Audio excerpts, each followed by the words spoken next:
আসসালামু আলাইকুম ওয়া রাহমাতুল্লাহি ওয়া বারাকাতুহু। বিসমিল্লাহ আলহামদুলিল্লাহ ওয়াসসালাতু ওয়াসসালামু আলা রাসূলিল্লাহ ওয়া আলা আলিহি ওয়া আসহাবিহি আজমাইন, আম্মা বা'দ।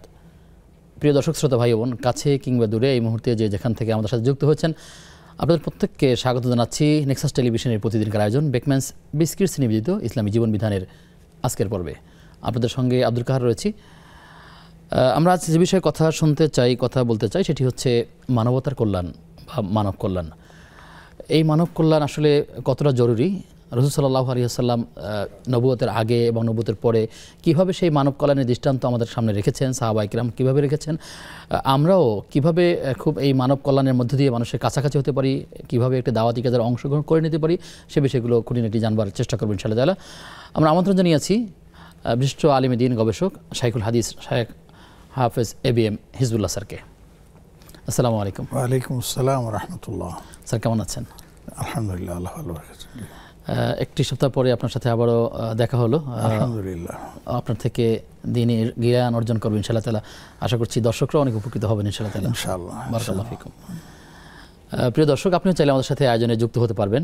নেক্সাস টেলিভিশন ইসলামিক এই পেজের কমেন্টে যে কোনো প্রশ্ন আমাদেরকে জানালে আমরা সে সকল প্রশ্নের সারাই সমাধান জানবার চেষ্টা করব। সেই সাথে স্ক্রিনে দেখানো নম্বরে ফোন কলের মাধ্যমে আপনারা আমাদের সাথে যুক্ত হতে পারবেন ইনশাআল্লাহ তাআলা। যারা আমাদেরকে ফোন করবেন অবশ্যই টেলিভিশনের সেটের ভলিউমগুলো কমিয়ে কিংবা সেট থেকে দূরে গিয়ে আপনারা আমাদেরকে প্রশ্ন রাখবেন ইনশাআল্লাহ তাআলা। আমরা চাই আপনারা আমাদেরকে গঠনমূলক প্রশ্ন করবেন, সেই প্রত্যাশায় আছি আমরা। স্যার যেমন শুনলেন যে মানবতার কল্যাণ বা মানব কল্যাণ, আমরা আসলে মানব কল্যাণের শ্রেণীবিভাগ কি, কোথায় শুরু আর কোথায় বা শেষ, আর কেনই বা আমরা করব? আলহামদুলিল্লাহ ওয়াসসালাতু ওয়াসসালামু আলা রাসূলিল্লাহ ওয়া আলা আলিহি ওয়া আসহাবিহি ওয়া মান ওয়ালা, আম্মা বা'দ। দেখুন, আল্লাহর সৃষ্টি যতগুলো আছে, আল্লাহ রাব্বুল আলামিনের জাত বাদে আর যা কিছু আছে সবই আল্লাহর সৃষ্টি। আসমান, জমিন, ফেরেশতা, মানুষ সব। তো এর মধ্যে আল্লাহ রাব্বুল আলামিন যাদেরকে সবচাইতে বেশি শ্রেষ্ঠত্ব বা সম্মান দিয়েছেন তারা হচ্ছে মানুষ। এদেরকে আল্লাহ রাব্বুল আলামিন নিজের খলিফা হিসেবেও গণ্য করেছেন, ফেরেশতাদেরকে জানিয়ে দিয়েছেন যে আমি আমার খলিফা নিযুক্ত করতে যাচ্ছি।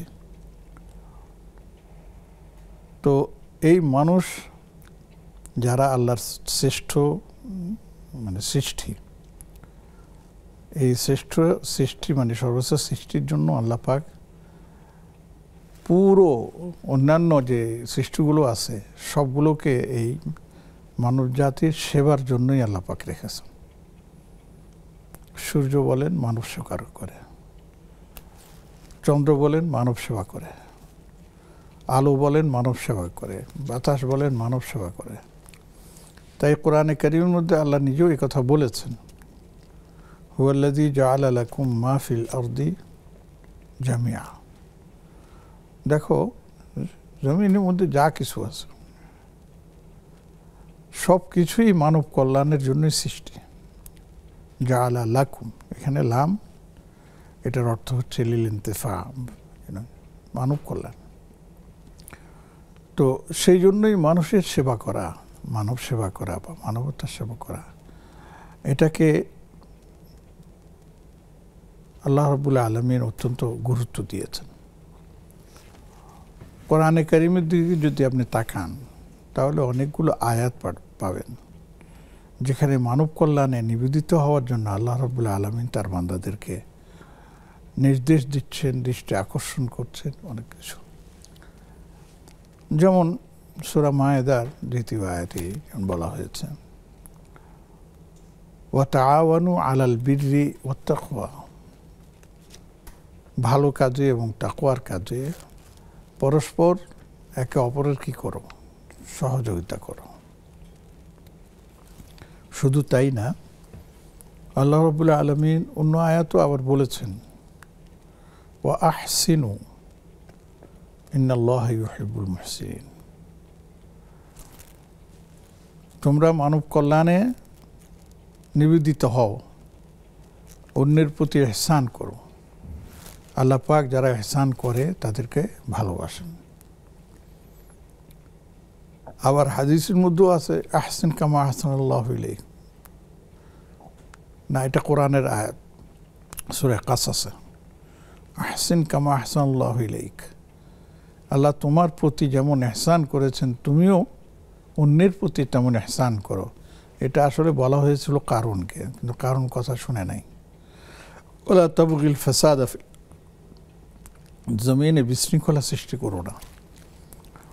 আসলে অন্যের প্রতি দয়া, ভালোবাসা এবং তাদের কল্যাণে যদি কাজ না হয় তাহলে সেখানে বিশৃঙ্খলা সৃষ্টি হয়, সেখানে অন্যের উপর জুলুমের পথ প্রশস্ত হয়। দেখেন হাদিসের মধ্যে আমাদের প্রিয় নবী রাসূলুল্লাহ সাল্লাল্লাহু আলাইহি ওয়াসাল্লাম ইরশাদ করেছেন, ভাষা ভিন্নতা আছেন, খায়রুন নাস আনফাউন নাস, তোমাদের মধ্যে উত্তম ব্যক্তি হচ্ছে সেই ব্যক্তি যে মানবতার কল্যাণে বেশি নিবেদিত হয়। আনফা শব্দটা বলেছেন, বাহুল্য অর্থে ব্যবহৃত। তার মানে আপনি মানবতার কল্যাণে যত বেশি নিজেকে নিয়োজিত করবেন, আল্লাহর নিকট আপনি তত বেশি নৈকট্য লাভ করবেন।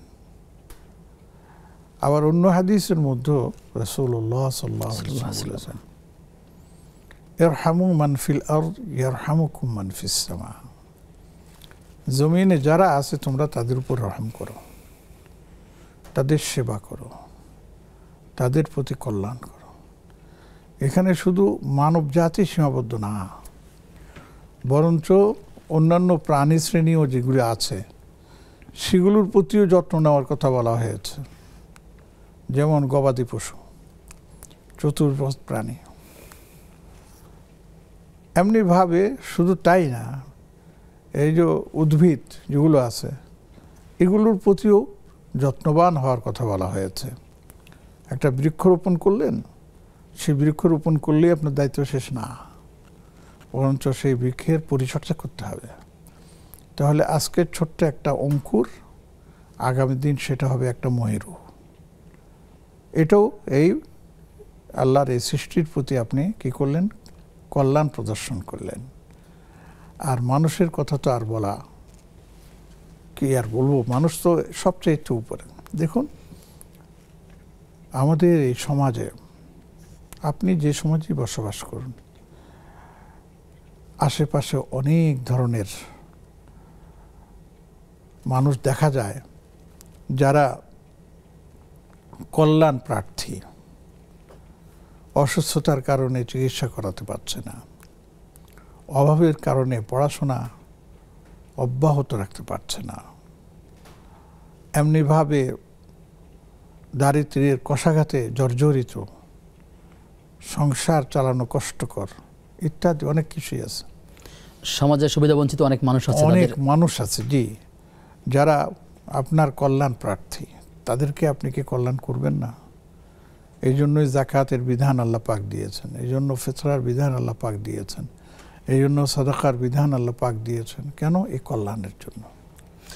এক্ষেত্রে একটি বিষয় এমন আপনি কখনো শুনেছেন কিনা, দেখা গেল যে কোনো একটা এলাকায় সুবিধা বঞ্চিত অনেক মানুষ আছে, ওই এলাকার কোনো একজন ভাই বাহির থেকে কিছু অনুদান নিয়ে আসলো, সেটা হতে পারে ইফতারি, হতে পারে নানা রকম জাকাত ফান্ড থেকে বা কোনো খাত থেকে নিয়ে আসলো, অথবা কোরবানির সময় সবার জন্য কোরবানির একটা প্রজেক্ট নিয়ে আসলো, এটা সঠিকভাবে ডিস্ট্রিবিউট হয়ে গেল। কিন্তু পরবর্তীতে ওই এলাকার কিছু লোকজন আবার যিনি এই কাজগুলো করেছেন তার ব্যাপারে মন্দ ধারণা পোষণ করেন ক্ষেত্রে, বা সন্দেহ পোষণ করেন এমন যে এখানে হয়তো তিনি 5টা এনেছেন, 2টা দিয়েছেন, অথবা 3টা দিয়েছেন, অথবা তিনি হয়তো সর্বক্ষণে নিজের থেকে চেষ্টাই করেছেন সর্বাত্মকভাবে, তারপরেও বলা হয়ে থাকে যে এখান থেকে হয়তো বিরাট একটা অংশ তিনি আত্মসাৎ করে, এরকম একটা তহমত দেওয়ার কারণে তিনি আবার পিছিয়ে যান, মানুষের কল্যাণ থেকে পিছিয়ে হয়ে থাকেন। না, এটা হচ্ছে আসলে জি আছে, নজির আছে এরকম। আসলে এটা হচ্ছে, আল্লাহ আমাদেরকে মাফ করুক, এটা হচ্ছে আমাদের হীনমন্যতা, অন্যের প্রতি আমাদের হিংসা, অন্যের প্রতি আমার ঘৃণা। এই লোকটা এত ভালো কাজ করে কেন? আর আমরা বড় সন্দেহপ্রবণ মানুষ। জি জি, এই সন্দেহপ্রবণ মানুষ হওয়ার কারণে এই লোকটা কত আনলো আর কত নিজের জন্য রাখলো আর কতটা মানে বিতরণ করলো, এই ধরনের সন্দেহ আমরা পোষণ করে থাকি। বিশ্বাস করেন, কেউ কেউ দুষ্ট থাকতে পারে, সেটি ভিন্ন কথা। সেটাই বলছি, আমি বলছি সেটাই, যে 2-1 জন এরকম যদি থাকে করে, তাহলে এটা তো সে তার নিজের পায়ে নিজে কোড়াল মারলো। আর যারা করে নাই তাদের প্রতি যারা অন্যরা যে দৃষ্টিভঙ্গি পোষণ করে, এটাও তারা তাদের নিজের পায়ে কোড়াল মারল। বরঞ্চ আমাকে তো উৎসাহিত করা উচিত, তাকে বলা উচিত যে আপনি এত বড় সুন্দর কাজ করেছেন, দেশ হোক বিদেশ হোক, আপনি আমাদের গ্রামের, আমাদের সমাজের সুবিধা বঞ্চিত মানুষদের প্রতি আপনি খেয়াল করেছেন, তাদের জন্য ইফতারির ব্যবস্থা করেছেন, কোরবানির ব্যবস্থা করেছেন, শিক্ষার ব্যবস্থা করেছেন। তাকে তো এই জন্য উৎসাহিত করা উচিত। বরঞ্চ এই সমস্ত কথা বলে ওই লোকটা যদি এখলাসের সাথে করে, সে পিছিয়ে যাবে, বলছে কার জন্য আমি করব। এই সমস্ত অপবাদ এবং অভিযোগ শোনার জন্য তো আমি কাজ করি না। অবশ্যই এখানেও আমাদের একটা দায়িত্ব আছে, সেটা হলো মানুষ কে কি বলল সেদিকে দৃষ্টিপাত না করা। যদি সত্যিকার অর্থে আমি আপনি এখলাসের সহিত কাজ করি, তো অনেকেই অনেক কথা বলবে, বলতে দেন, সে তারটা বলে সে তা আল্লাহর কাছে সে জবাবদিহি করবে। আমার তাতে ক্ষতি নাই, বরঞ্চ ক্ষতিটা সে নিজেই নিজেরটা করছে। আবার কেউ খুব খালেজভাবে দাওয়াতি কাজ অংশ হিসেবে করার চেষ্টা করে, লোকেরা বলছে হয়তো সে আগামীতে আবার নির্বাচন করবে, তাই হয়তো এই পদ্ধতি নিয়েছে। এগুলি নানা রকম ভাবে বক্তব্য। না, এই ধরনের বক্তব্য যারাই দেয়, আমি তাদেরকে বলবো দয়া করে এ ধরনের মন্তব্য করবেন না, কারণ আপনি তার অন্তরের খবর জানেন না। সে নির্বাচন করবে, সে অমুক করবে, তমুক করবে, এই জন্য মানুষের কল্যাণ করতেছে। আরে বাবা, সে যে কল্যাণ করতেছে এটাকে আপনি উৎসাহিত করুন। নির্বাচনে আপনি ভোট দেবেন না না দেবেন সেটা তো আপনার ব্যাপার। আপনি কেন ওই লোকটাকে এ ধরনের কথা বলে ঘায়েল করার চেষ্টা করতেছেন? আর যদি কেউ এরকম করে যে নির্বাচন কেন্দ্রিক ভোট পাবে অথবা মানুষ ভালো বলবে, এটা বললে তো রিয়া হয়ে গেল। এটা বললে তো সে আখেরাতে কোনো কিছুই পাবে না। তার তো ভোট যদি পেলে তো পেলো, না পড়লে দুনিয়াও গেল, আখেরাতও গেল, ঘরও গেল, ঘাটও গেল, সব গেল। এই সন্দেহ করার মধ্যে দিয়ে কি আসলে আমাদের গুনাহ হচ্ছে কিনা? অবশ্যই ইন্নাবাদ ওয়াজ্জান্নি ইসমুন। কোরআনে কারিমে সূরা হুজুরাতে আল্লাহ পাক ইরশাদ করেছেন যে অন্যের সম্পর্কে কোনো রকমের আপনার সন্দেহপ্রবণ হওয়া, মানে আপনার এই মানে সন্দেহজনকভাবে কথা বলা, এটাকে আল্লাহ পাক গুনাহের কারণ হতে পারে। এটা একটা গুনাহ। আল্লাহ আমাদেরকে রহম করুন।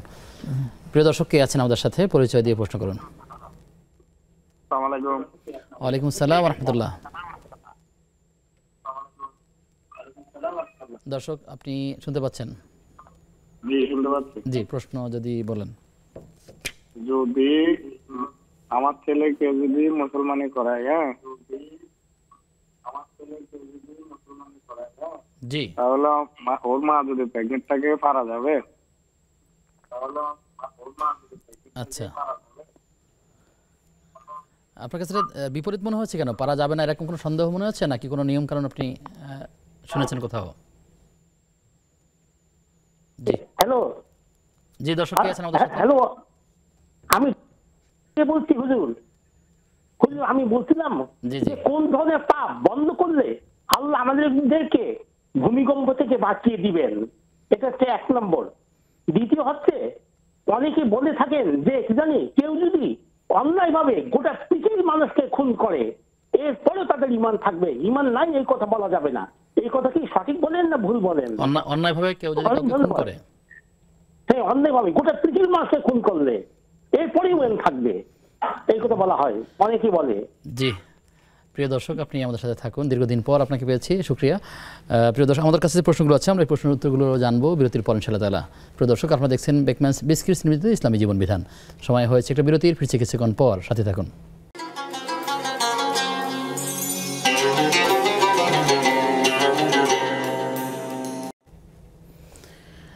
বিরতির পরে সবাইকে আবারও আমন্ত্রণ নেক্সাস টেলিভিশনের প্রতিদিনকার আয়োজন বেকম্যানস বিস্কিটস নিবেদিত ইসলামী জীবন বিধানের আজকের পর্বে।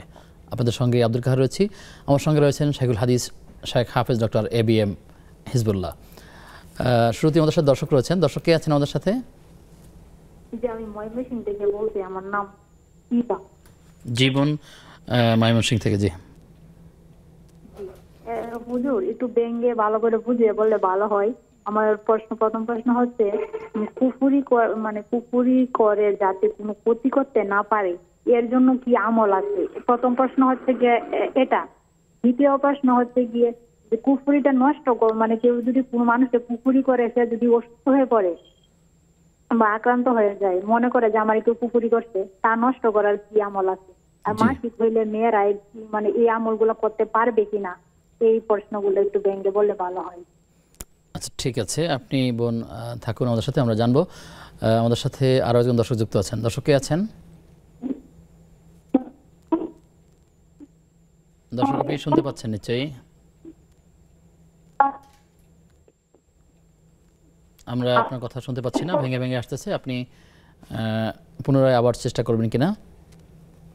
দর্শক শুনতে পাচ্ছেন? জি, আপনি চেষ্টা করতে থাকুন, আমরা আবারও যুক্ত হবেন ইনশাআল্লাহ তাআলা। শেখ আমাদের কাছে যে প্রশ্ন করলেন, আমরা সেই সরাসরি প্রশ্নেই যাই। বলেছে যে ছেলের খাতনা করার সময় হয়েছে, বয়স হয়েছে, অপরদিকে মা তিনি আবার মা হতে চলছেন, তো এর সাথে দুইটার সাথে কোনো সম্পর্ক বিয়োগ আছে কিনা? কোনো ধরনের না, কোনো সম্পর্ক নেই। ছেলের খাতনা করা দুটো ভিন্ন ঘটনা। হ্যাঁ, দুটো ভিন্ন বিষয়। আল্লাহ নেক সন্তান দিক আপনাকে, আমরা সেই দোয়া করি। ছেলের খতনার সময় হয়েছে, খতনা করিয়ে দেন, এর সাথে ওইটার কোনো সম্পর্ক নেই, একটার সাথে আরেকটার ইয়ে নেই। জি, আমাদেরকে দর্শক প্রশ্ন করলেন যে কোন ধরনের পাপ বন্ধ করলে এই যে ভূমিকম্পর দ্বারা মানুষ যে ক্ষতি হয়ে থাকে বা এইরকম আল্লাহর আযাব কিংবা গজব থেকে বাঁচা যাবে, সেই বড় বড় ধরনের পাপগুলো কি কি? আসলে বড় বড় ধরনের পাপ না, পাপ মানেই পাপ, জি, ছোট হোক আর বড় হোক। এই যে কবিরা গুনাহ কিংবা সাগীরা গুনাহ বলা হয় থাকে, সেই দৃষ্টিকোণ থেকে বলছি। হ্যাঁ হ্যাঁ, সোজা কথা হয়েছে, যে কোনো পাপের জন্যই ভূমিকম্প হওয়ার সম্ভাবনা থাকে। ভূমিকম্পের এই পাপের কারণে জমিনও কাঁপতে থাকে ভয়ে, যে না জানি আল্লাহর গজব কখন এসে নেমে পড়ে, ভূমিকম্প কখন হয়ে যায়। হাদিসের মধ্যে এটা এসছে। এক। দুই নম্বর হচ্ছে যে দেখুন, তিনটা জাতিকে আল্লাহ পাক ভূমিকম্পের মাধ্যমে ধ্বংস করেছেন। এক নম্বর হচ্ছে সালেহ আলাইহিস সালামের জাতি, কওমে সামুদ। তারা আল্লাহর নির্দেশ অমান্য করেছিল, অমান্য করে উটকে তারা হত্যা করেছিল। 3 দিন সময় দিয়ে ভূমিকম্পে শেষ করে দিয়েছেন আল্লাহ পাক। এরপরে আছে আরেকটা জাতি, মাদিয়ান শহরে শোয়েব আলাইহিস সালামের জাতি। তারা ওজনে কম বেশি করত, তাদেরকে নিষেধ করার পরও তারা সেটা মানত না। তাদেরকেও শেষ করে ফাসবাহু ফি দারিহিম জাসিমিন, শেষ করে দিন ভূমিকম্পের জি। মাধ্যমে। আরও কয়েকটি জাতির কথা শুনবো। দর্শক আছেন, দর্শক কে আছেন আমাদের সাথে? আসসালামু আলাইকুম। ওয়ালাইকুম সালাম রাহমাতুল্লাহ। হুজুর, আমার একটা প্রশ্ন ছিল হুজুর। জি, দুটো প্রশ্ন আপনার। জি জি হুজুর, আমি হচ্ছে কি, ধরেন আমি ঢাকা ছিলাম, ঢাকা থাকাকালীন দোকান ছিল, তখন আমি অনেক ঋণগ্রস্ত হয়ে গেছি। এখন ওই যে দোকানটা বাড়িওয়ালায় আমাকে দোকানটা জোর করে নিয়ে গেছেন, কিছু ঋণ আছে, ঋণের তালায় আমি গাজীপুরের দিকে পলিয়ে চলে আসছি। কারণ আমার দেওয়ারও এমন একটা ইনকাম নাই। আমি মানুষের ফোন দেয়, কথা বললে দেখা গেছে উল্টাপাল্টা কথা বলে। আর 2 নম্বর প্রশ্ন হয়েছে, ধরেন আমি হয়েছি অসুস্থ, হাতের শোল্ডারের রক ছিঁড়ে গেছে, যে 1 বছরের উপরে। আমি আপনাকে এই চ্যানেলটা প্রত্যেক দিনই দেখি, কিন্তু আমি 4 এর জায়গায় 8 দিছিলাম, যে 1 বছর ধরে আমি সংযোগ পর আজকে খেয়াল হইলো যে এটা তো বাংলায় লেখা, তো এটা তো 4। পরে আজকে আপনাদের লগে কথা বলার সুযোগ পাইছি হুজুর। জি, আলহামদুলিল্লাহ। আমি এই ঋণেতে আমি কিভাবে কি করবো এটা জানার জন্য যতই আমল করি আল্লাহ কোন দিকে নেয় আমি জানি না হুজুর। সেই জন্য আপনার কাছে ফোন দেওয়ার লেগে অনেকদিন ধরে আমি চেষ্টা চালিয়ে যাইতেছি। জি বোন, আপনার বুঝতে পেরেছি আপনি আবেগপ্রবণ হয়েছেন। আল্লাহর রহমত থেকে তো নৈরাশ হবেন না, আপনি অপেক্ষা থাকুন, শায়েখ জবাব দিবেন ইনশাআল্লাহ তাআলা। দর্শক কে আছেন আমাদের সাথে? জি হুজুর। হ্যালো। জি, শুনতে পাচ্ছি বোন, আপনি বলুন। জি, আমার চট্টগ্রাম থেকে জি শুনতেছি হুজুর। আচ্ছা, হ্যালো। জি, আমরা শুনতে পাচ্ছি, আপনি বলুন। জি হুজুর, ঢাকাতে টাকাকে আমার রক্ত সম্পর্কে বোন অথবা ভাই আর্থিক অবস্থা খারাপ, হ্যাঁ, তো ওদেরকে দেওয়া যাবে? আর এটা আমার প্রশ্ন। আর হুজুর, আমার শরীরে মানে কুফরি কালাম আমার আত্মীয় স্বজন হয়তো করে একটু, আমার থেকে আমার টাকা পয়সা আছে আমার হাজবেন্ড থেকে, তো এই কারণে আমি একটু খোঁজ করা দিছি, একজন মানে বুঝা দিতে। এটা কি আসলে আমার কতটুকু গুনাহ হবে নাকি এটা একটু জানতে চাচ্ছি। মানুষজন মৃত্যুর পরে মানুষদেরকে যখন শোয় দেয় তখন কি করে একটু মানে এটা আর কি। আচ্ছা, ঠিক আছে, আপনি থাকুন আমাদের সাথে, আমরা জানার চেষ্টা করবো ইনশাআল্লাহ তাআলা। শেখ, আপনি বলছিলেন যে বিভিন্ন জাতিকে আল্লাহ তাআলা শাস্তি দিয়েছেন। দুইটা বলেছি, আরেকটা বাকি আছে, সেটা হচ্ছে লূত আলাইহিস সালামের জাতিকেও আল্লাহ পাক ধ্বংস করে দিয়েছেন এই এর মাধ্যমে, ভূমিকম্পের মাধ্যমে জমিনকে উল্টিয়ে দিয়েছিলেন। কেন? তারা সমকামী ছিল। দুঃখজনক হলো সত্য, এখন আমাদের দেশেও আল্লাহ মাফ করুক, আগে যেগুলি শুনি নাই এখন এগুলো শুনতে হচ্ছে। আপনার হোস্টেলে স্কুল কলেজ ইউনিভার্সিটি বা দেশে বাড়িতে সব জায়গায় এটা যেন একটা ছড়িয়ে যাচ্ছে। আর HVIV রোগ আগে আমাদের দেশে চিন্তাই করা যেত না, এখন বিভিন্ন জায়গায় এটা ছড়িয়ে পড়তেছে। কাজে এই সব কিছুই ভূমিকম্পের জন্য যথেষ্ট, আর কিছু লাগে না। আর এমনি আল্লাহ পাক যেটা বলেছেন বা হাদিসে যেটা আমরা পাই সেটা হচ্ছে যে ভূমিকম্পের মূল উৎস হচ্ছে গুনাহ। গুনাহ হবে, ভূমিকম্প হওয়ার পথ খুলে যাবে। আল্লাহ পাক দেন না, সেটা আল্লাহর মেহেরবানি। এটার জন্য আমাদের দিক থেকে খেয়াল রাখতে হবে। জি, শুকরিয়া আপনাকে চমৎকার করে এই বিষয়টি বুঝিয়ে দেওয়ার জন্য। পরবর্তী প্রশ্ন হচ্ছে, কোনো মানুষকে যদি অন্যায়ভাবে খুন করা হয়ে থাকে তাহলে গোটা পৃথিবীর সকল মানুষকে হত্যা করা শামিল। আর যিনি হত্যা করছেন আসলে এই কাজটি কুফরি কিনা বা তাকে কাফের বলা যাবে কিনা, তিনি কাফের হয়ে গেছেন কিনা, আসলে তাকে সর্বোচ্চ কি বলা যেতে পারে? না, এখানে প্রশ্নের একটু বিস্তারিত আছে। সেটা হচ্ছে সে যদি মনে করে হত্যা করাটা তার জন্য বৈধ, তাহলে সে কুফরি মানে কাজে অন্তর্ভুক্ত হয়ে গেছেন, এটা হচ্ছে তার মনের উপরে। আর যদি কেউ মনে করে যে না এটা হারাম, এটা আমি জানি এটা অবৈধ, অন্যকে হত্যা করা, কিন্তু সে রাগের বশতে বা কোনো একটা কারণে তাকে হত্যা করেছে, তাকে হলে কাফের বলা যাবে না, কিন্তু সে আল্লাহর গজবের মধ্যে পড়ে যাবে, এটা ঠিক। এবং সে কি জানি জালিম হবে, অন্যায় করছে বিশৃঙ্খলী, এতে কোনো সন্দেহ নেই। এরপরে যদি সে আল্লাহর কাছে মাফ চায়, আল্লাহ পাক যদি তাকে মাফ করে দেন, তাহলে আমি আর আপনার কিছু করার নেই। আর আল্লাহ পাকে ক্ষমতা রাখেন যে তাকে মাফ করে দিতে পারেন। জি জি, প্রিয় দর্শক কে আছেন, পরিচয় দিয়ে প্রশ্ন করুন। আসসালামু আলাইকুম। ওয়ালাইকুম আসসালাম ওয়া রাহমাতুল্লাহ। আমার দুটো প্রশ্ন ছিল। আমি ওই জোহরের নামাজ, ফজরের নামাজ অনেক সময় আমার কাজা হয়ে যায়। আমি এটা জোহরের আগে কি ফজরের 2 রাকাত ফরজ কাজা নামাজকে আদায় করতে পারবো কিনা, আচ্ছা। 1 নাম্বার। আর 2 নাম্বার হলো যে অনেক সময় তো শরীর খারাপ থাকে, তো সুন্নত নামাজ অনেক সময় বসে পড়ি, এটা কি হবে কিনা? আচ্ছা, ঠিক আছে বোন, আপনি থাকুন আমাদের সাথে, আমরা জানবো ইনশাআল্লাহ। আমাদের সাথে ইতিমধ্যে আরো একজন দর্শক যুক্ত হয়েছেন। দর্শক কে আছেন? আসসালামু আলাইকুম। ওয়ালাইকুম আসসালাম ওয়া রাহমাতুল্লাহ। জি, আপনার প্রশ্ন। আমার প্রশ্নটা হচ্ছে, কোন মা যদি মানত করে ছেলে হিফজ পড়লে, জি, সে গরু কেটে খাওয়াবে। আচ্ছা, এখন গরু কি আলাম কেটে খাওয়াতে পারবে, না কেউ ভাগ দিলে 7 ভাগ 6 ভাগ 1 ভাগ ওখান থেকে দিয়ে খাওয়াতে পারবে? জি, আপনি নিয়তটা কি করেছিলেন এইটা কথা বলার সময়, বা কোনো সেই মা কি নিয়ত করেছিল? মানে গরু নিয়তটা ছিল যে আমার ছেলে তো ছোট, এখন মাদ্রাসায় পড়ে, যখন হিফজ পড়া কমপ্লিট করবে তখন গরু কেটে খাওয়াবে আর কি, নিজেরাও খাবে, আত্মীয় স্বজনকে দিবে, মাদ্রাসা এরকম কিছু মানুষ। জি, বুঝতে পেরেছি।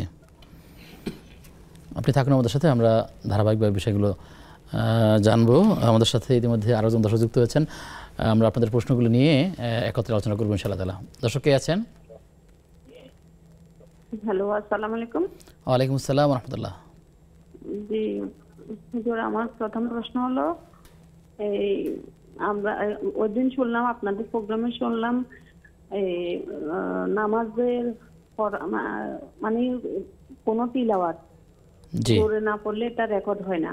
এখন আমরা মেয়েরা তো নামাজ সূরা কেরাতগুলো জোরে পড়ি না। এখন এটা আমরা তো এতদিন জানতাম না, এখন আমরা যেভাবে পড়তেছি নামাজ হবে কিনা, না একটু কানে শোনার মতো পড়বো, একটু বলে দেবেন। জি, কতটুকু আওয়াজে পড়তে হবে এটাই আপনার প্রশ্ন? জি জি জি। আরেকটা প্রশ্ন হলো, রাত্রে শোয়ার সময় এই যে সূরা মুলক আর সিজদা পড়তে বলছে, সূরা সিজদা বলতে হামিম সিজদা না এমনি আর সিজদা যেটা আছে ওটা পড়বো? জি, ঠিক আছে বোন, আপনি থাকুন আমাদের সাথে, আমরা জানবো ইনশাআল্লাহ তাআলা। শেখ আমাদের কাছে প্রশ্ন করেছেন এক বোন, তিনি বললেন যে মানুষকে যে কালো জাদু করে বা ক্ষতি করে, সেক্ষেত্রে এই যাতে কেউ তাকে ক্ষতি করতে না পারে, এ থেকে বাঁচার উপায়টা কি? বাঁচার উপায় হচ্ছে সকাল সন্ধ্যা আমল করবে, সূরা ইখলাস, ফালাক, নাস পড়বে, আয়াতুল কুরসি পড়বে। তারপরে সকাল সন্ধ্যা বলতে আসর পরে হোক, মাগরিব পরে হোক, আর সকালে ফজরের আগে পরে হোক, মানে সুবহ সাদিকের পরে। রাত্রে শোয়ার সময় এগুলি পড়ে সমস্ত শরীর বন্ধ করে তারপরে তিনি ঘুমাবেন। আর এইভাবে এই আমলগুলো যদি তিনি জারি রাখেন সবসময়, তাহলে ইনশাআল্লাহ কালো জাদু তাকে কোনো আক্রমণ করতে পারবে না। বিশেষ করে আয়াতুল কুরসিটাকে সবসময় যেন আপনি পড়ার ব্যবস্থা করতে পারেন, সেই জিনিসটা খেয়াল রাখতে হবে। ইনশাআল্লাহ আল্লাহ পাক হেফাজত করবেন। জি আল্লাহ আমিন, আল্লাহ আমাদেরকে রহম করুন। আরেকটা প্রশ্ন ছিল যে যদি কাউকে করিয়ে ফেলে, যদি কারোর উপর ক্ষতির প্রভাবটা বিদ্যমান থাকে, সেক্ষেত্রে উত্তরণের উপায়টা কি? এখান থেকে উত্তরণের উপায় আমলগুলো নিয়মিত করতে থাকবে। আমলগুলো নিয়মিত করলে ইনশাআল্লাহ হয়ে যাবে। আমাদের নবীজি সাল্লাল্লাহু আলাইহি সাল্লামকেও জাদু করা হয়েছিল এবং সেখান থেকে আল্লাহ পাক জাদু থেকে উত্তরণের জন্য আল্লাহ পাক 2টা সূরা নাজিল করেছেন, সূরা ফালাক এবং নাস। এই 2টা সূরার মধ্যে 11টি আয়াত আছে। নবীজিকে 11টি গিট্টু দিয়ে করা হয়েছিল, জাদু করা হয়েছিল। তো আপনি এই 2টো আয়াত বারবার পড়তে থাকেন। 2 নম্বর কথা হচ্ছে সূরা ইখলাস এর সাথে যোগ করেন। সূরা ইখলাস, সূরা ফালাক, সূরা নাস। একটু পানি নেবেন, সে পানির মধ্যে ফু দিবেন, দম করবেন, 1 বার 2 বার 3 বার করবেন। 3 বার করা যায়, ঠিক আছে, বেশিও করা যায়। পরে এই পানিটা হাতে নিয়ে যাকে করছে ওকে এইভাবে ছিটা দিবেন। দেখবেন ওর চেহারার মধ্যে ছিটে দিলে সে আপনার চমকে উঠবে, সে চমকে উঠবে। ইনশাআল্লাহ এইভাবে আমল করতে আস্তে আস্তে এটা কেটে যাবে ইনশাআল্লাহ। এরপরে এক পরামর্শ হলো এই, যেটাকে রুকিয়া শারঈয়া বলে। শারঈ রুকিয়া যদি করার মতো কেউ থাকেন আপনার জানা পরিচিত, আমলদার, এখলাসওয়ালা, টাকা পয়সার ধান্দা নাই, এরকম যদি মানুষ পান, আলেম পান, তাদের শরণাপন্ন হয়ে তাদের থেকে তদবির নিতে পারেন এবং সেভাবে চিকিৎসা করা যেতে পারে। জি, আপনি সুন্দর করে কয়েকটি পরামর্শ দিয়েছেন, আমরা মানার চেষ্টা করব ইনশাআল্লাহ তাআলা। প্রিয় দর্শক, আপনারা দেখছেন বেকম্যানস বিস্কিটস নিবেদিত ইসলামী জীবন বিধান। সময় হয়েছে আবার একটা বিরতির, ফিরছি কিছুক্ষণ পর, সাথে থাকুন।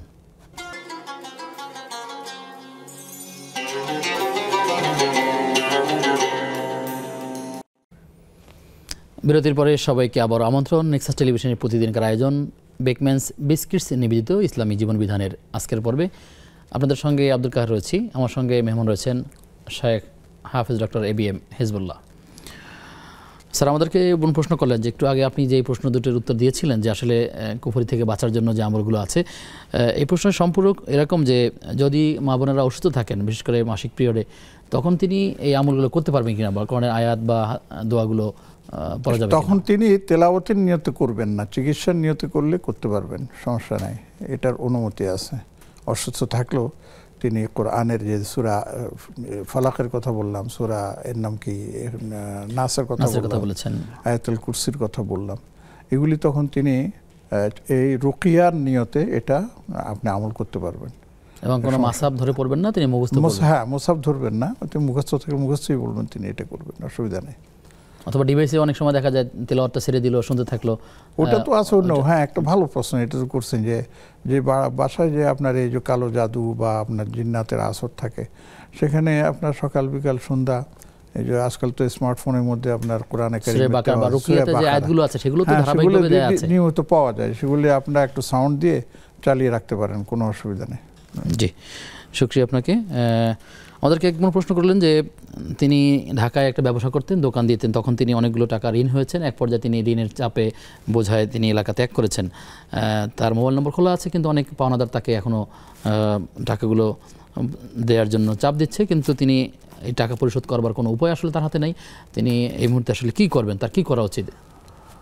আমরা দোয়া করি আল্লাহ পাক যেন তাকে এই ঋণ থেকে মুক্ত করার জন্য কোনো পথ বাতলে দেন। তিনি আরেকটাও বলেছেন যে তার দোকান ছিল, দোকানটা বাড়ির মালিক জোর করে নিয়ে গেছে, এটা তিনি অন্যায় করেছেন। হ্যাঁ, যদি তিনি পাওনা টাকা থাকেন তাহলে দোকানের ভাড়া টাকা ছিল ইত্যাদি যাই কিছু ছিল সেগুলি নিয়ে গেছেন, সেটাই উচিত কাজ করেন। হ্যাঁ, এখন যদি তার থেকে পাওনা টাকা যদি দোকানের মূল্যের চাইতেও বেশি হয় তাহলে সেটা ভিন্ন ব্যাপার, তারপরেও এটা একটা সমঝোতে আসা উচিত। আর এখন যারা টাকা চাচ্ছেন তাদেরকে তো আমাদের এখান থেকে কিছু বলার নাই, মানে এটার নিয়ম আছে, যদি দেওয়ার মতো উপযুক্ত হয় তাহলে দিবে, তাদের সময় দিবে, নেবে, আর তিনিও চেষ্টা করবেন সবসময় যেন এটা দেওয়ার জন্য। আর একটা দোয়া আমি বলে দিচ্ছি, আর সেটা আপনি তার এলাকার যারা আলেম আছে ওনার থেকে শিখে নেবেন, বারবার এটা পড়তে থাকবেন। আল্লাহুম্মা কফিনি বিহালালিকা আন হারামিকা ওয়া আগনিনি বিফদলিকা আম্মান সিওয়াক। কেউ নবীজি সাল্লাল্লাহু আলাইহি ওয়াসাল্লামকে বলেছেন, ইয়া রাসূলুল্লাহ, আমি ঋণ নিয়ে আমি কিছু করতে পারতেছি না। নবীজি এই দোয়াটা শিখিয়ে দিয়েছেন বলে এটা তুমি পড়তে থাকো, তোমার কি জানি বলে ঋণ মুক্ত হওয়ার একটা সহজ উপায় আল্লাহ পাক বের করে দেবেন। সাহাবী এটার উপর আমল করেছে, আল্লাহ পাক তার ঋণ মুক্তির একটা ব্যবস্থা করে দিয়েছে। তো আমি যিনি প্রশ্নকর্তা ওনাকেও বলছি, আর অন্য যারা আমাদেরকে শুনছেন, যদি ঋণী হয়ে থাকেন তাহলে আপনারা এই আমলটা করেন। আল্লাহুম্মা কফিনি বিহালালিকা আন হারামিক ওয়া আগনিনি বিফদলিকা আম্মান সিওয়াক। আপনি যদি মুখস্থ করতে না পারেন, আশেপাশের আলেমরা আছেন এটা জানেন, ওর থেকে জেনে লিখে নিয়ে এটা মুখস্থ করে এটা আমল শুরু করে দেন ইনশাআল্লাহ। ঋণের চাপে অনেকে তো কুফরিও করে ফেলে, আত্মহত্যা করে ফেলে, নানা রকম না, এটা করা যাবে না, এটা করা যাবে না। যত ঋণী তিনি হোক, কিন্তু এই ঋণ থেকে বাঁচার জন্য তিনি আত্মহত্যা করবেন এটার অনুমতি নেই। এটা অবশ্য আপনি বলেছেন, আমরা কদিন আগে একটা আমরা দেখেছিলাম যে তিনি ঋণের বোঝায় আত্মহত্যা এটা করেছিলেন। আছে ওই যে সমিতি থেকে ঋণ নেয়, আর অনেকে সুদি ঋণ দেয়, তারা সেই ঋণ পরিশোধ করার জন্য চাপ দেয়, দিতে না পারলে তার ঘর ভেঙে নিয়ে যায়, চাল নিয়ে যায়, তখন এই বেচারা বাধ্য হয়ে তখন আত্মহত্যার পথ বেছে নেয়। যত আসুক, আপনার মুসিবতই আসুক, আত্মহত্যা করা যাবে না। এটা আত্মহত্যা করা আল্লাহর সাথে এক রকমের আপনার কুফরি করার মতো হয়ে যায়। যা আল্লাহ চান তুমি বেঁচে থাকো, আর আপনি চান আমি বাঁচবো না। জান কি আপনার মালিকানাধীন নাকি? এটা তো আল্লাহর মালিকানাধীন। আল্লাহ যখন চাইবেন নিয়ে যাবেন। আপনি আল্লাহ তাআলার কাছে উত্তরণের উপায় চাইলে তাআলা তার একটা অবশ্যই সেটা তো, এই জন্য তো আল্লাহ রাসূল দোয়াই শিখিয়েছেন আমাদেরকে।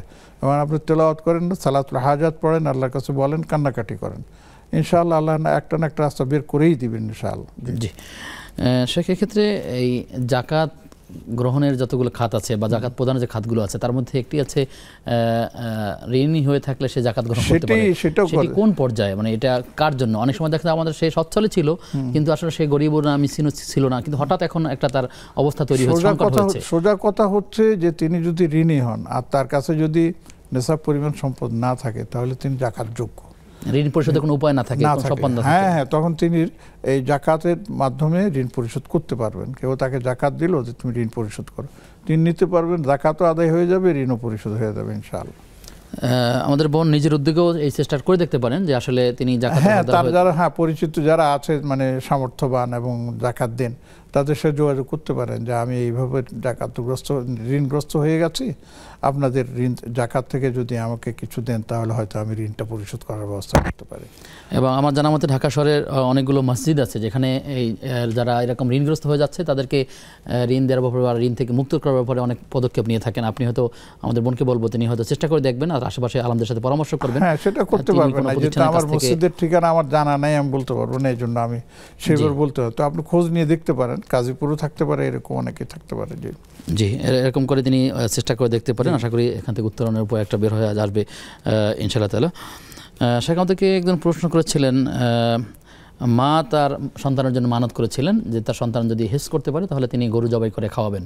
তো এখন আসলে তিনি এই যে গরু জবাই করে খাওয়াবেন বলেছেন, এখন কি গোশত কিনে দিলে হবে নাকি আংশিক দিলে হবে? না, পুরো গরু দিতে হবে। এটা হচ্ছে কি, আমার মায়েরা একটু আবেগী। জি, যখন করে ফেলেন তখন আর খবর থাকে না, কিন্তু যখন বুঝে আসে তখন হা হুতাশ করে। তো আমার এই মাও, আমি ওনাকে দোষারোপ করব না, বরঞ্চ আমি তাকে মোবারকবাদ দিব যে হেফজখানা দিয়েছেন এবং আল্লাহ পাক যদি তাকে হাফেজ বানান, তিনি গরু কেটে খাওয়াবেন। চমৎকার একটা বিষয়। হযরত ওমর রাদিয়াল্লাহু তাআলা আনহু, ওনার এক সন্তান সূরা বাকারা আপনার হেফজ করার পর উনিও গরু কেটে গরু জবাই করে।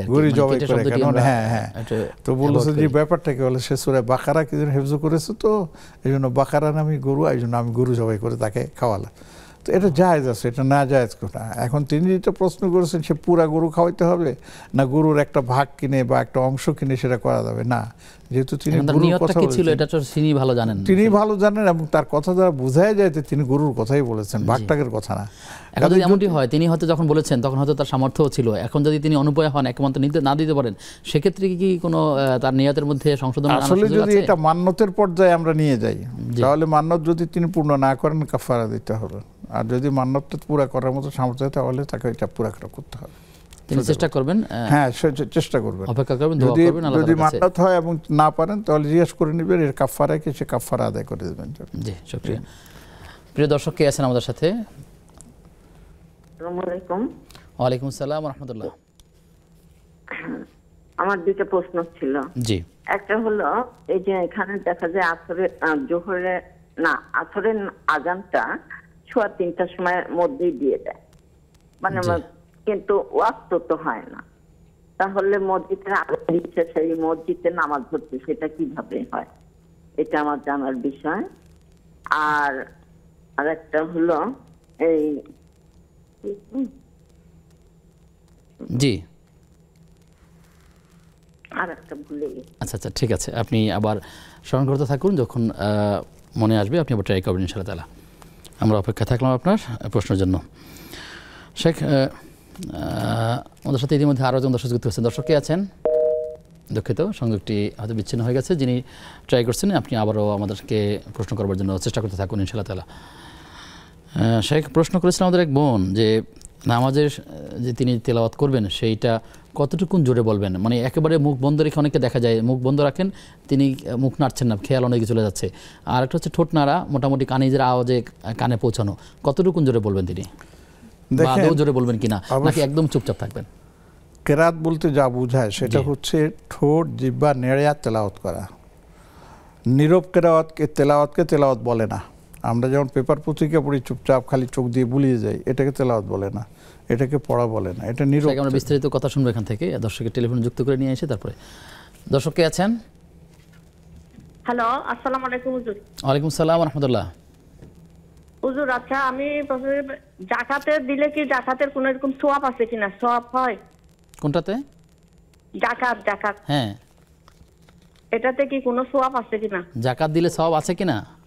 জি। আচ্ছা আচ্ছা, এটা ইসলামের একটা মৌলিক বিধান। জি, আসসালামু আলাইকুম। ওয়ালাইকুম আসসালাম ওয়া রাহমাতুল্লাহ। ঠিক আছে বোন, আপনি থাকুন আমাদের সাথে, আমরা জানবো ইনশাআল্লাহ তাআলা। শেখ, আপনি বলছিলেন যে আসলে তেলাওয়াতের যে হকগুলো আছে, তেলাওয়াত বলতে আসলে কি বোঝায়? তেলাওয়াত হচ্ছে মুখ ঠোঁট উচ্চারণ করে পড়ার নাম হচ্ছে তেলাওয়াত। এখন কিছু তেলাওয়াত আছে যে আপনার এর নাম কি মানে আওয়াজ ছাড়া, শব্দহীন, মানে আপনি জোরে জোরে আমরা যেরকম নামাজের মধ্যে তেলাওয়াত করি আলহামদুলিল্লাহি রাব্বিল আলামিন, এটা মেয়েদের জন্য এটা নাই। মেয়েরা যখন নিজেরা নামাজ পড়বে তখন ওনারা খুব নিজে শুনবেন আলহামদুলিল্লাহি রাব্বিল আলামিন আর রহমানির রহিম। আওয়াজের দরকার নেই, মুখে মুখে তেলাওয়াত করেন, ঠোঁট নড়বে, জিহ্বা নড়বে, আর কানের মধ্যে তিনি শুনতে পাবেন তিনি কি পড়তেছেন, যথেষ্ট। আর কিছু লাগবে না ইনশাআল্লাহ। ইনশাআল্লাহ তাআলা তিনি মৃদু আওয়াজে বা নিম্ন স্বরে তিনি তেলাওয়াত করবেন ইনশাআল্লাহ তাআলা। তার একটা প্রশ্ন ছিল এমন যে রাতে ঘুমানোর সময় সূরা মুলক এবং সাজদা পড়ার কথা তিনি শুনেছেন। এখন সাজদা বলতে কি হামিমাস সাজদা নাকি আসলে এই সাজদা বলতে আলিফ লাম মিম সাজদাকে বোঝানো হয়। 21 নম্বর পারায় আছে সূরা রুমের পরে, হ্যাঁ, 3 পৃষ্ঠার একটা সূরা, এবং এখানে একটা সাজদার আয়াত আছে। সাজদার আয়াত পড়ে সাথে সাথেও সাজদা দিতে পারেন, অথবা সূরা শেষ করে তারপরও সাজদা দিতে পারেন। এই সূরার কথাই বলা হয়েছে। জি, শুকরিয়া। প্রিয় দর্শক, আপনারা দেখছেন বেকম্যানস বিস্কিটস নিবেদিত ইসলামী জীবনী বিধান। সময় হয়েছে সর্বশেষ বিরতির, ফিরছে কিছুক্ষণ পর, সাথে থাকুন।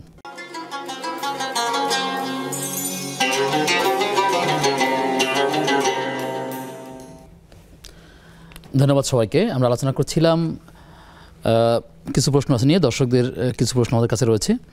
শেখ প্রশ্ন করেছিলেন আমাদের এক বোন, তিনি জানতে চাইলেন যে আমাদের এখানে কোথাও কোথাও আসরের আজান হয় 3:15 তিনি শুনেছেন, আবার কোথাও তিনি দেখেছেন যে আসলে তারপরে অনেক আসরের আজান হয়ে থাকে। আসলে মূলত আসরটা কখন শুরু হয়, যদি মাযহাবি বিভক্ত এবং হাদিস অনুযায়ী যদি আসলে এটা হচ্ছে বলি, আমাদের হানাফি মাযহাব অনুযায়ী আসরের সময়টা আমি আজকে যেটা দেখেছি 3:35 কি 36-এ শুরু হয়। আর আমাদের দেশে যারা আহলে হাদিস আছেন, যারা মানেন সেটা, তাদের আসরের নামাজের সময় হয় 2:55 অথবা এই জাতীয় 2:50। হ্যাঁ, তো সেই সময় যদি তারা ওই মতাবলম্বী যারা আছেন তারা যদি আজান দেন তো তাদের নামাজ তারা আদায় করলে আদায় হয়ে যাবে। তো আর আমাদের যদি নাম কি হানাফি মাযহাবের কেউ 3:15 আজান দেন তাহলে এটা সময়ের আগে আজান হয়ে গেল। আর যদি 3:35 বা 3:40 নামাজ পড়ে, প্রশ্ন আসলে এই দুটো টাইমই তো রাসূলের হাদিসের উপর নির্ভর করে করা হয়েছে। হ্যাঁ, করা হয়েছে, কোনো সমস্যা নেই, আমি সেটা বলতেছি না, কিন্তু ওইটার মধ্যে থাক। আর আমাদের দেশে যেহেতু প্রচলিত একটা মাযহাবকে কেন্দ্র করে চলছে, কাজে এখানে সেটাকে অনুসরণ করা উচিত। তবে নামাজ আমি আশা করি ইনশাআল্লাহ যে ওই আজানের পরে আর কেউ যদি আদায় করেন ইনশাআল্লাহ হয়ে যাবে। ইনশাআল্লাহ চেষ্টা করতে হবে যে সময় মতোই যেন নামাজটা পড়া হয় আর কি। জি, শুকরিয়া। প্রশ্ন করেছেন যে যাকাত দিলে আসলে কোনো সওয়াব হয় কিনা? আরে বলে কি, নামাজ পড়লে সওয়াব হয় কিনা? অবশ্যই হয়, আল্লাহর বিধান তিনি ফরজ করেছেন। জি, রোজা রাখলে এটা আল্লাহ তাআলা বিধান ফরজ করেছেন। যাকাত আল্লাহর বিধান ফরজ করেছেন। যাকাত যদি কেউ ইচ্ছাকৃত হয়ে যাকাত না দেয় তাহলে তো সে কবিরা গুনাহের অন্তর্ভুক্ত। আর যাকাতকে অস্বীকার করলে তো সে কাফিরি হয়ে যাবে। আবু বকর রাদিয়াল্লাহু তাআলা আনহু একদল লোক যাকাতকে অস্বীকার করেছে, তাদের বিরুদ্ধে লড়াই করেছেন। তো আমাদের বুঝতে হবে এটা যে একটা ফরজ বিধান পালন করার সুযোগ পাওয়া চারটিখানি কথা নাকি, এটা তো আল্লাহর মহা নেয়ামত। বরঞ্চ আমি তো অনেক বোনদেরকে জানি, মা বোনদেরকে জানি, তার স্বর্ণ আছে বা টাকা আছে, সে সেখান থেকে জাকাত দিতে হবে, তাকে ফরজ হয়ে গেছে। স্বামী বলে যে তোমার জাকাতটা আমি দিয়ে দেবো, অসুবিধা নেই। কেন? জাকাত আল্লাহ আমার উপর ফরজ করেছেন, আপনার উপর না। আপনারটা আপনি দিন, আমারটা আমি দিব। আল্লাহ আমাকে জাকাত দেওয়ার তৌফিক দিয়েছেন, কাজে এই ফরজ আদায় করাটা আমার জন্য সৌভাগ্যের ব্যাপার, তিনি সেটা করেন। হ্যাঁ, স্বামী অথবা ভাই অথবা বাবা যদি তার পক্ষ থেকে আদায় করে দেন, বোনদের পক্ষ থেকে, স্ত্রীর পক্ষ থেকে, সেটাও আদায় হয়ে যাবে ইনশাআল্লাহ। ইনশাআল্লাহ তাআলা। আমাদেরকে এক বোন প্রশ্ন করলেন যে তিনি ফজরের সালাত অনেক সময় মতো পড়তে পারেন না, তিনি ঘুম থেকে জেগে জোহরের সাথে আদায় করেন, আসলে এটি হবে কিনা, আর এভাবে নিয়মিত হয়ে থাকলে তার ক্ষেত্রে করণীয় কি? নিয়মিত করতেই পারবেন না, নিয়মিত করার সুযোগ নেই।